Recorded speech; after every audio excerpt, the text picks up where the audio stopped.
Hello, everyone, and welcome back to another episode of Hawks Latest, your number one source for news, updates, rumors, opinions, and you guessed it, the latest and the greatest regarding the Atlanta Hawks. I'm your host, Zach Langley, aka Langley ATL. Today, we've got a full set of updates to break down for you. This is the 166th episode of Hawks Latest, presented by FanArt. So, hopefully, you guys have been enjoying the ride. I know I have, but like I said, we got a lot to break down today. So before this video gets started, you guys go ahead and hit that like button and subscribe. It would be very much appreciated, and a huge, huge thanks to Underdog Fantasy for sponsoring today's video. If you guys sign up with that QR code right there, you will not regret it. So yeah, it's a bit of an unfortunate start to the episode once again because, the Hawks keep losing. We are on a losing streak. It is officially a losing streak at this point. We're going to be breaking down another tough result for the Hawks, who fell 112 to 110 to the Milwaukee Bucks. It was a close one. It wasn't close the whole time, but they brought it back. It was close to the Milwaukee Bucks on Monday afternoon. Yesterday. In the Martin Luther King Day game at State Farm Arena. So yeah, that loss marked Atlanta's fourth straight. So we are not living in some great times to be an Atlanta Hawks fan right now. This season has been crazy disappointing, and it's just continuing a frustrating trend of struggles at home. I mean, the Hawks just cannot play at State Farm Arena. I don't know what that is about, but we'll talk about it. There was a spirited second half comeback that briefly put the Hawks in position to steal the game late, but unfortunately they could not put it all together. So yeah, we're gonna walk through how this one unfolded, just give a complete breakdown of this game. Then we're gonna discuss the injury updates surrounding Kristaps Porzingis and Zachary Rizichet, because while it may not be like the most significant thing ever, just before the game against the Bucks, the Hawks did release an update about these two guys who have been injured for some time, and they gave us a potential timetable for their return. So you won't want to miss that second segment. And then after that, we're going to take a deeper look at the growing lineup and rotation questions involving Dyson Daniels and CJ McCollum. Atlanta has a legitimate logjam at the guard, and so it's going to be interesting to see how they manage these guards' minutes moving forward. And they gave us a good hint at it in this last game against the Bucks, despite the loss. So some good stuff to take away from it, but also some bad stuff to take away from it, and we're going to cover it all here on Hawks Latest. So without further ado, let's waste no more time. I know that's a lot, and let's go ahead and jump right into it and start with the Hawks losing to the Milwaukee Bucks for their fourth straight loss. They dropped a narrow 112 to 110 game to the Milwaukee Bucks. It was a game that it felt like it slipped away despite one of the more resilient performances from the team that they have shown in weeks. Like, honestly, this is the most heart that they played with in a long time. So honestly, like I was not surprised to see them in the game late. I honestly would not have been surprised if they won it. That's how solid they were playing in the second half. Milwaukee, of course, as always, was anchored by none other than Giannis Antetokounmpo, who, despite the rumors and the concerns and everything surrounding him, even like the injuries and whatnot, like he is still having a great season. He is still a top 3 player in the NBA, and so he finished with 21 points and 17 rebounds. He wasn't scoring the ball like he usually does.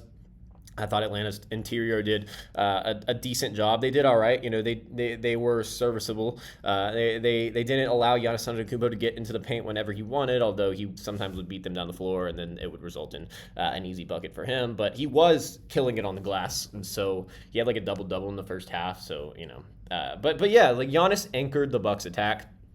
The Bucks were able to just have an even scoring field.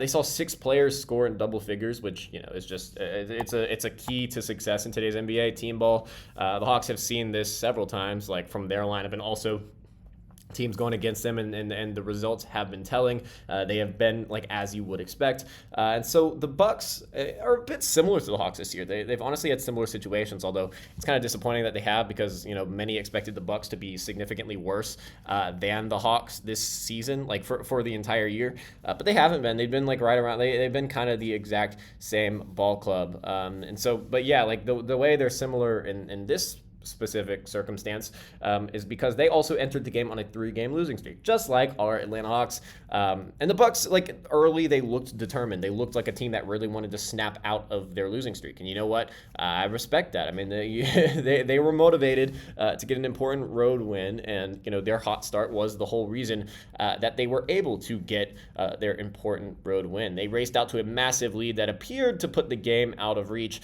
Atlanta, meanwhile, you can't even give all the credit to Milwaukee for this game, because Atlanta really just they kind of hurt themselves with the way they were playing in the first half, and I'm sure you all know exactly what I'm talking about.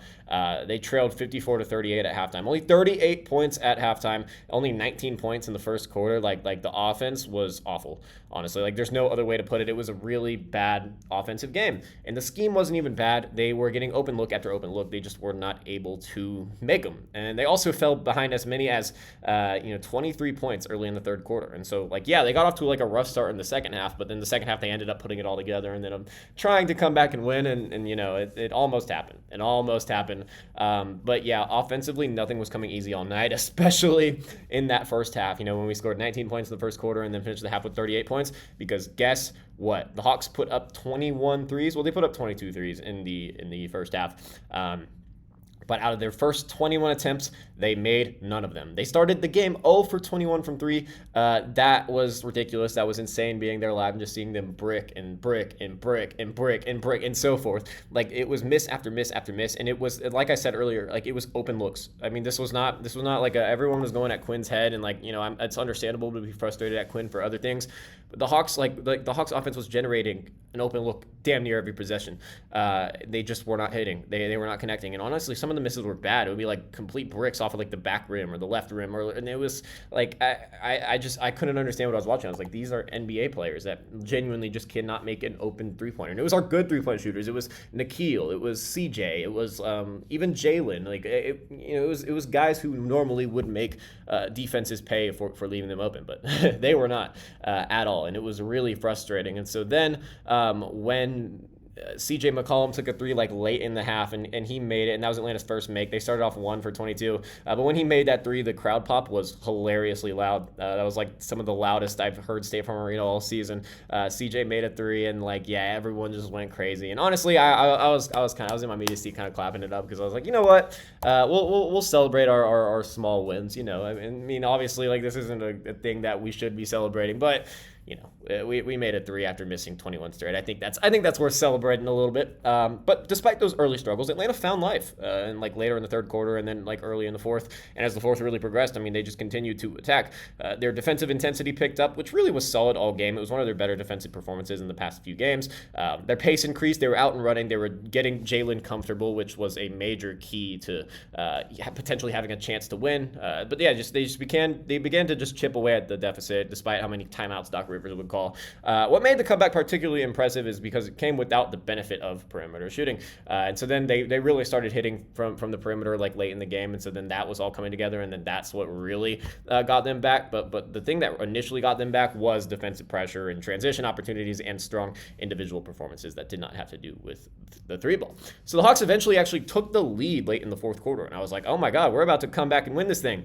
With 1:11 remaining, Jalen Johnson knocked down a clutch 3-pointer to give Atlanta a 105-104 advantage. Jalen also missed so he missed a pair of free throws late in the game that also Atlanta would have won if he hit. So that's also frustrating, but he hit a clutch 3. He made up for it, but it still didn't result in a victory. Milwaukee responded like a veteran team. They have some veterans, so you know what, they were used to the situation, and they were able to come away with a victory. AJ Green, who the Hawks were just leaving open all night despite being a quality 3-point shooter, and Bobby Portis, who, as we know, has torched the Hawks in recent memory. They drilled back-to-back 3-pointers.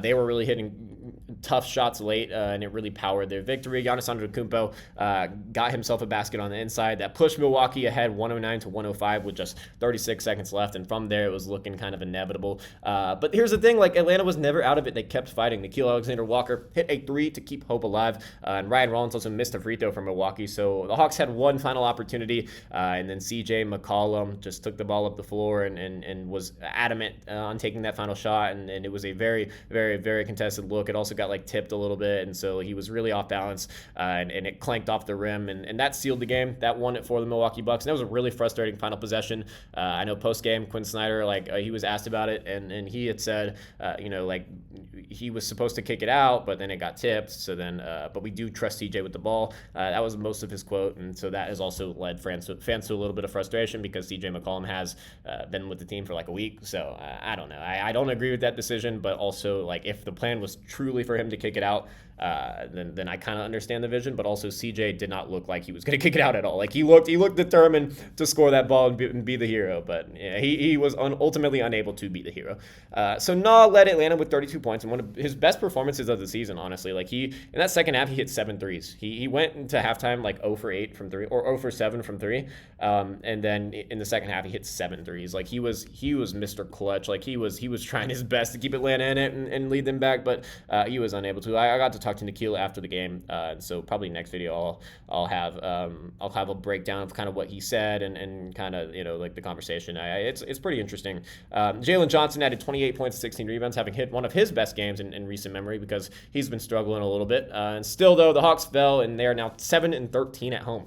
I mean, what? Through 20 games at home, we've only won 7? I don't get it. I don't get why we play so bad at State Farm Arena. It's not like we don't have a good home court. It's not like we don't have fans showing up. Like, I don't get it. I really don't get it. They have a much stronger 13-12 record on the road, which still isn't ideal, but it is over 500. So, yeah, I don't know what's going on at State Farm Arena, but this loss was a tough one. And so now all we can do is look forward to the future. And so what may be happening in the future is we may soon, not soon, but in a decent amount of time, we may see some of our guys come back.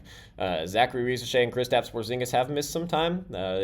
They started playing good basketball, especially Ricochet. Like he was on one of his best stretches of the season. Then all of a sudden I guess he bruised his knee. There's no other details. I mean, these injuries popped up at a really weird time. The trade deadline looms. A lot of people think it's because a trade is brewing. I don't think it's because a trade is brewing, but it is really timely. So, I do understand why some of y'all are a little like, hey, this can't be nothing. I completely understand that, but what I can say is Zachary Ricochet is hurt. He is actually hurt, and it's just really unfortunate because, he had been struggling all year. In the past, 3 games before he got hurt, he was really going to get together. He had, his best 3 games of the season. He hit, what was it, 7? He was 7 and 9 from 3 in, one of the games right before he got injured. So it was, he was really finding a groove, and he was probably going to build off of that and then fully cement himself as Atlanta's 3 for the future, just as the season progresses, and his presence is missed. That's the thing. A lot of people say what they want about Zachary Ricochet, but the Hawks right now could really use a big 3 in that lineup just to kind of stabilize both ends of the floor and be kind of a catch-and-shoot guy and be pretty reliable at it as well if he was just going to continue on the way he was playing right before he got injured. So it was really unfortunate that he got injured, but the Hawks did announce a couple days ago that both of them were set to miss at least another week. They were going to progress in their recovery, and then also in around a week from now, they were going to get reevaluated, and then they'll give a timetable from there. What I will say is reevaluation does not mean return. It never has. It never will. It just means as soon as they could get reevaluated in a week, and then the next report that the Hawks give out could be they're going to be reevaluated in 2 weeks now. It's something like that. It's just when they'll give the next update. And so it could be nothing, but it could also mean that they are going to return in the next few games or so. So I really don't know. It's really not a substantial update. It's kind of a quote unquote update. They probably just didn't want to leave fans completely blindsided because before that there was literally no update from that side.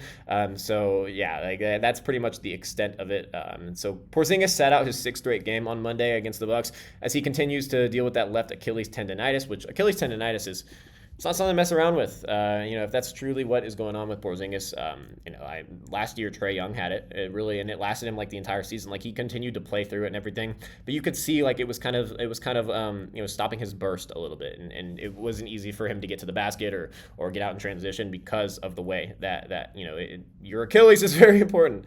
As you see when players tear it, it kills them for 2 years. We're seeing it with several stars in the league right now, so you got to be really careful with that. You don't want to rush a guy back with Achilles tendonitis, and so it's really frustrating because the Hawks and Porzingis had kind of worked out a plan to play him 20 minutes a night off the bench, and not play him back to backs. That was how they were going to manage him for probably the rest of the season, just to keep him healthy. I mean, he has POTS, so they definitely need to be careful with him. Just as a human and over a basketball player, you can't leave him out there for too long. And so they kind of worked out a plan a little bit, and then now all of a sudden he's dealing with an Achilles injury. Like this dude, man, I feel bad because it's like you worry about the guy's health long term, and that's why you don't want to do anything crazy with him on the court because it's like, hey, like I mean, come on, like it's just so frustrating. It's been a really frustrating season for the veteran big man. Since being acquired from Boston by Atlanta in the offseason. He has, Porzingis has appeared in just 17 games. We are over 40 games in. 17 is not the mark. They thought he was going to miss like half the season, and that was kind of my expectation going into the year. He just wouldn't play back-to-back, so he'd play probably like 40, 50 games. Well, he's definitely not on track for that. I'd be surprised if Porzingis played like 30 games as a Hawk. If I'm being completely honest, like the way the season has progressed, I would be pleasantly surprised if this guy played over 30 games. I completely doubt it. And so when healthy, though, he has been productive, and that's the thing that's been frustrating because we see how much better we are when he actually plays. He's been averaging 17.1 points and 5.1 rebounds, but the lack of continuity has really made it difficult for the Hawks to fully integrate him into their system. And right now they're also integrating two guys that are playing quality minutes. So yeah, just a lot of stuff, a lot of difficult things for Quinn Snyder to manage right now, and so that's why I almost kind of defend Quinn Snyder when people are really going at him, because it's like, dude, you can't. How do you coach this? Like all these guys getting hurt, and then also a mid-season trade where you trade your face of your franchise, and then you bring in two heavy on-ball guys. Like it's really difficult, and you don't really have a true center. Like you have Onyeka Okongwu, who's doing fine on the seat. Like he's actually having a great offensive season, but he has significant defensive shortcomings because of his size. So it's like. And Quinn Snyder has always kind of had a big man, and actually we'll talk about that later. Actually, one of the viewer comments kind of talked about that. But yeah, it's like, how do you even manage this? And so I kind of give a little bit of grace to Quinn, maybe more than he deserves. And also Zachary Rizashay, number 1 overall pick, 2024 draft.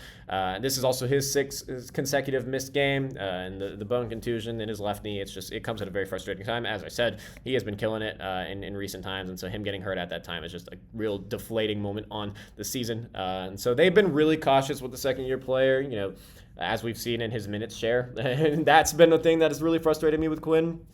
They're prioritizing long-term health over a rush return, which is probably smart. But yeah, Rizashay this season is averaging 11.2 points across 36 games this season, and he's really shown flashes of why the organization is so high on his potential, and he is not, going to be involved in like an Anthony Davis trade, or that's not going to happen regardless, I don't think. But still, like they have been reluctant to include Rizashay in anything, which is good. You shouldn't give up on a guy in his second year who's having a little bit of struggles in his second year. It's his second NBA season. The dude's 20 years old. So yeah, to sum it up, the players are both expected to be reevaluated in about a week, and so reevaluation, we don't really know what that's going to mean. So their continued absence has forced Atlanta to heavily rely on internal development and lineup experimentation, which really has played a significant role in the rotation questions that we are seeing now. Fast breaks, buzzer beaters, and block parties are back, and Underdog is the best place to get in on all of the action. Playing on Underdog is easy. Just pick whether your favorite players will go higher or lower on stats like points, rebounds, steals, and more. Get your picks right, and you could win up to 5,000 times your cash. This week on Underdog, I'm looking at Rockets versus Spurs and selecting Victor Wembanyama, Wemby, for higher than 22.5 points and Alperen Şengün for higher than 9.5 rebounds. Download the app today and use promo code BasketballFan to score $75 in bonus entries when you play your first $5. That's promo code BasketballFan. Underdog. Make picks, win money. Must be 18 plus. 19 plus in Alabama and Nebraska. 19 plus in Colorado for some games. 21 plus in Arizona, Massachusetts, and Virginia. And present in a state where Underdog Fantasy operates. Terms apply. See assets.underdogfantasy.com/play and get terms DFSTML for details. Offer not valid in Maryland, Michigan, New Jersey, New York, Ohio, and Pennsylvania. Concerned with your play? Call 1-800-GAMBLER or visit www.ncpgambling.org. In New York, call the 24/7 Hope line at 1-877-8 or text HOMI 467-369. One of the more intriguing storylines from Monday's game was, the return of a key player. The Hawks, even in last game, like, his presence was really missed, and we're talking about Dyson Daniels. So he was back in this game, and let's just say his impact was there. It's absolutely undeniable. And so his presence really uplifts the Hawks' rotation, but it also continues to complicate it because guess who they added in the Trae Young trade? They added 2 guards. CJ, CJ's obviously a combo guard. Corey, you can argue he's more of a forward, just because of his stature. I understand that completely. He plays more like a guard, but yes, like Dyson being added to the lineup adds a little bit of an issue. While it does really improve it. Let's just say, like, before I even get into any of it, like, it really does improve it. So he had missed Atlanta's previous game with an ankle injury, and so when he returned to the starting lineup yesterday against the Milwaukee Bucks, he immediately provided balance on both ends of the floor. The great barrier thief has lived up to his nickname early, and just as an Atlanta Hawk, he has set the tone defensively. He started to change the culture here. Like, it's been great to see in real time. And in this game, in his return against the Milwaukee Bucks, he set the tone defensively, and he contributed offensively as well. And so this guy was doing really well on both ends of the floor. And Dyson, it's been a weird offensive season for him. Like, his numbers have increased in like rebounds and assists, but like his points and steals have gone down tremendously, so it's like it's a little weird. He's in a weird spot right now, just in Atlanta's log jam of a backcourt. So I don't know. It's gonna be interesting.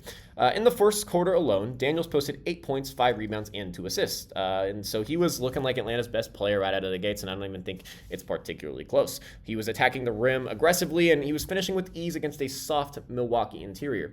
As I said, like, Giannis is great on the interior. Like, he's great at getting rebounds and blocking shots. But like, if you're attacking consistently, like, you're gonna find holes. You're gonna find gaps. They have Miles Turner down there, who's been a bit of an overrated big for a lot of his career, especially on the defensive end. Like, he gets good block numbers, but it is still easy to drive against an interior where he is anchoring the paint. While Daniels was effective early, though, not a lot of the Hawks were, and so this was kind of what led to the first half collapse, really, because it's like when Dyson Daniels is your best offensive player, I'm sorry, you're not gonna do much in that game. As great as Dyson is, Atlanta scored just 19 points in the opening 12 minutes, which was a sign of the offensive difficulties that would really just persist for most of the night.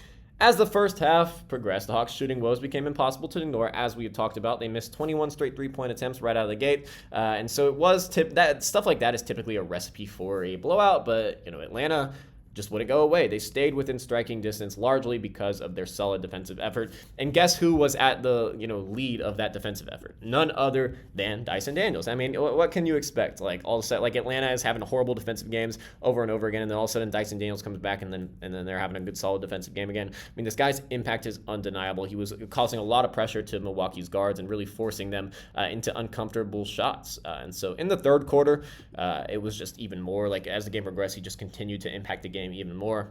He was Atlanta's best two-way player during the stretch that really brought Atlanta back into the game. He scored 7 points in that quarter and dished out 5 assists, looking like a true floor general, looking like Trae Young out there.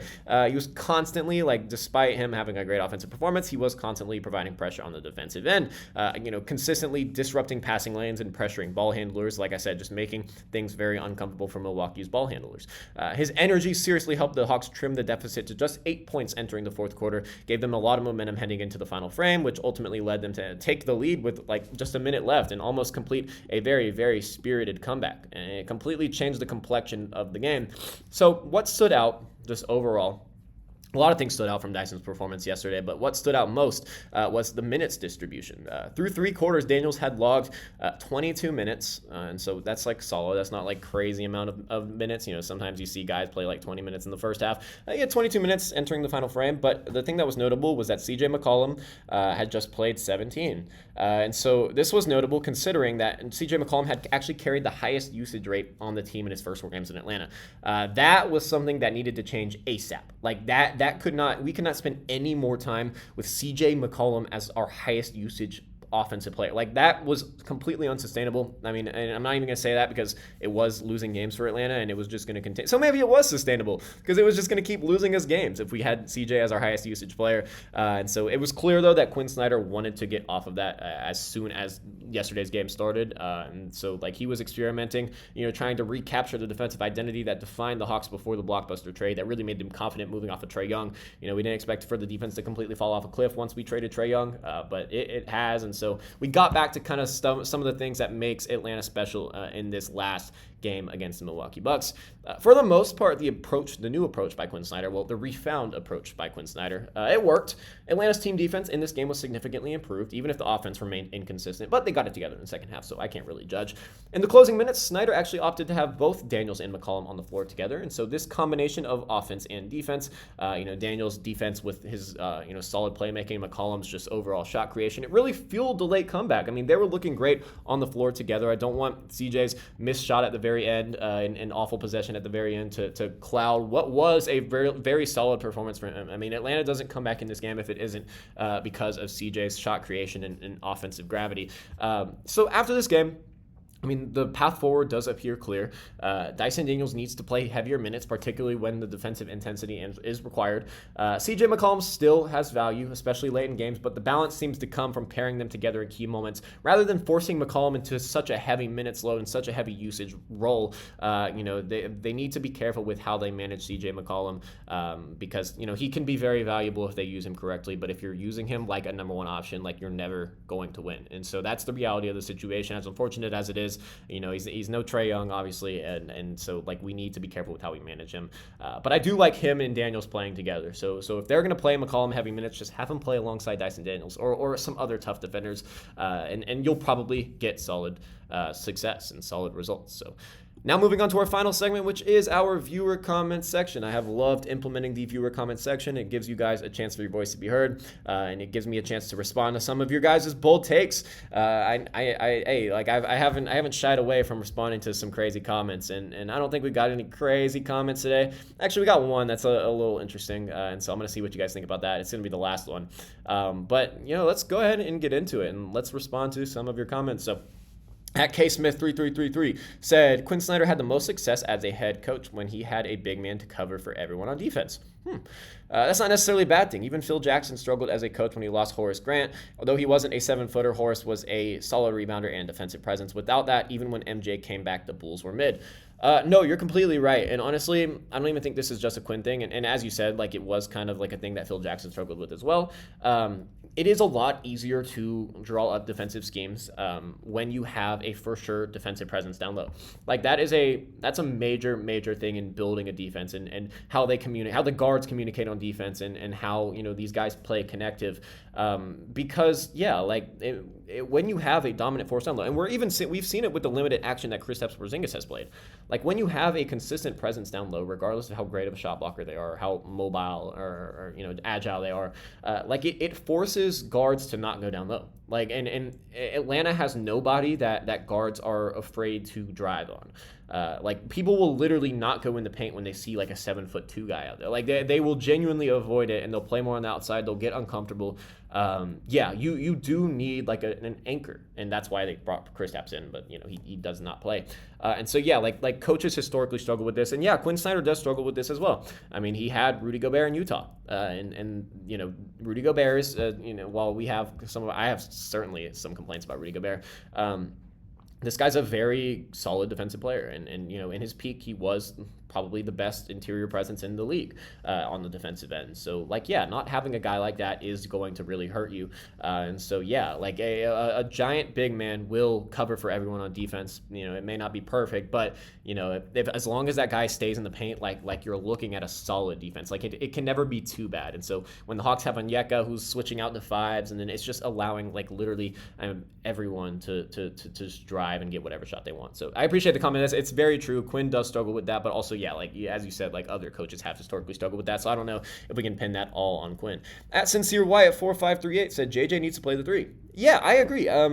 Quinn, this is a legit. We moved from like Quinn and like not really a complaint with Quinn to a complaint with Quinn. I don't know why they don't really do that ever. Honestly, like they are very, very, very hesitant to play JJ at the 3. It could be a disaster, like if they try it, but I don't know why they haven't tried it. I feel like it could really work if you ran like JJ and then like Moget at the 4 and then Onyeka at the 5. Like I don't know, I don't see why that wouldn't work. I mean, both guys can stretch the floor, and then you have Jalen. Like Jalen plays offensively like a small forward. Jalen is not a power forward on offense. Like this guy, I mean, I know like offense is positionless at this day and age in the NBA, but Jalen really does play like a small forward, and so I don't know why they haven't traditionally experimented with that. There could be some reason that I'm just not aware of, but it doesn't really make sense. I feel like that could unlock a lot for the offense and the defense specifically. Like I feel like that gives you much more optionality defensively. Having it allows you to throw in one more bigger guy out there, and if we're going against particularly large lineups, like it could really work, and so maybe we'll see it, kind of position based, like over matchup based, like over the course of the year, but I don't know. He's shown no sign. Like he's done it very in very small minutes. Like we've seen it before, but I feel like the minutes, the amount of minutes that we've gotten, which has been little, like they have been solid. And I do think Jalen could be very successful as a 3, like maybe long term. I feel like that's probably more of his long term position. Like the way he's been struggling defensively, I don't like him on 4s. I don't like him on power forwards. And so, like, I don't know. I feel like you get a lot better of a defensive scheme when you can put Jalen at the 3. So I think, yeah, I agree. Like, Jalen does need to play the 3. I don't know why Quinn doesn't experiment with that more. So I appreciate the comment. At RO229 time 3 said, bruh, give them JJ and a pick and get Jaylen Brown. Somebody got to break the Celtics up. When Tatum comes back, the East is cooked. Jaylen Brown equals Kawhi Leonard. Yeah, like, no, I'm not trading Jalen Johnson and a pick to get Jaylen Brown. As great as Jaylen Brown is, if you were to bring in Jaylen Brown, first of all, like, I mean, the point would be to probably pair him with another star. Like, you don't want to bring Jaylen Brown in and then have no, like, Robin to your Batman. And also, is Jaylen Brown a Batman? I don't know. And he's making, like, one of the most expensive contracts in the NBA. He's making, like, $65 million a year or something crazy. And for a minute, it was the most expensive contract in league history. And I think that got overtaken by his teammate, Jason Tatum. But still, yeah, no, like, I'm not doing, like, it's honestly, it's a cool idea. And honestly, I do want Jaylen Brown to come home. You know, at some point in his career, I think that would be cool. I mean, it's kind of him and Ant-Man. Like, I want both of them to eventually be Atlanta Hawks, you know, at some point in their career, because they both love Atlanta. But I'm not giving up Jalen Johnson, who's averaging a 22-point triple-double right now, almost triple-double. He has like 8.5 assists. But like, come on. One guy's so much younger than the other. I know one guy's a proven Finals MVP, but no, I would not do this. And also, Boston would not do this. Although, actually, if Atlanta offered Jalen Johnson a pick for Jaylen Brown, I think Boston would be stupid not to do it. But they're not going to do it. So I appreciate the comment. That is very interesting. So that's going to do it for today's episode of Hawks Latest. If you enjoyed today's breakdown, be sure to like, subscribe, and hit that notification bell so you don't miss a single update here on the channel. We're going to be pumping out videos every single day, keep you guys informed on the latest and the greatest regarding the Atlanta Hawks. But let me know down below in the comments, what are your thoughts on this losing streak? The Hawks have now lost 4 games in a row. It's not looking very bright. What are your thoughts on the KP and Zach injury update? You know, is it an update? I don't even know. And also, what were your thoughts on Dyson's new minutes load and how they're managing CJ McCollum with that moving forward? Let me know that all down below. But once again, thank you guys so much for watching. I'm Zach Langley, aka Langley ATL, and I will see you guys next time.